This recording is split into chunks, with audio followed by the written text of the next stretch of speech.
আজকে ভিডিওটি হচ্ছে যে প্রাইমারি লাইন এবং সেকেন্ডারি লাইন কীভাবে ওয়ার্কিং করে থাকে। তো চলেন ভিডিওটি দেখে আসি। একটি মোবাইল ফোন মাদারবোর্ডে দুইটি লাইন সেকশন ভাগ রয়েছে, একটা হচ্ছে প্রাইমারি লাইন এবং সেকেন্ডারি লাইন। প্রাইমারি লাইন হচ্ছে প্রাথমিক আর সেকেন্ডারি লাইন হচ্ছে যে উচ্চ মাধ্যমিক, এটাই বোঝায়। তো দেখেন, এখানে আমি একটি ছোট্ট একটি ডায়াগ্রাম এঁকে নিয়েছি।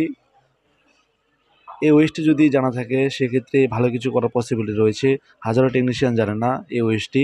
যে প্রাইমারি লাইন অনেক সময় দেখা যায় যে আমাদের প্রাইমারি সেকশনে শর্ট থাকার কারণে সেটগুলো ডেড হয়ে যায়।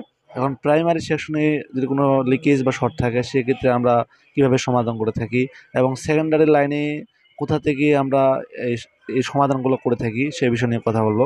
তো দেখেন একটি ডায়াগ্রাম, এটা হচ্ছে প্রাইমারি লাইন। প্রাইমারি লাইন কীভাবে ওয়ার্কিং থাকে, ধরেন এখানে একটা ব্যাটারি রয়েছে। ব্যাটারি থেকে যে অন্য আইসি থেকে যে সরাসরি চলে যায়, যে ভোল্টেজগুলো চলে যায়, সেই ভোল্টেজটাই হচ্ছে প্রাইমারি লাইন। আর সেকেন্ডারি লাইন হচ্ছে একটি ব্যাটারি থেকে যে কোনো একটা পিএম মানে কোনো একটা আইসি থেকে যে ছোট ছোট ভোল্টেজগুলোকে পাঠায় সেগুলোই হচ্ছে, সেটাই হচ্ছে সেকেন্ডারি লাইন। এই কয়েল থেকে, এই কয়েলটা হচ্ছে ভিপিএস। এই কয়েলটি 3.7 ভোল্টেজ তৈরি করে, এই ভোল্টেজগুলোকে বিভিন্ন সেকশনে পৌঁছায় দেয়। তো ঠিক আছে, আজকে এই পর্যন্ত। এই ভিডিওটি ভালো লাগলে অবশ্যই লাইক, কমেন্ট, শেয়ার।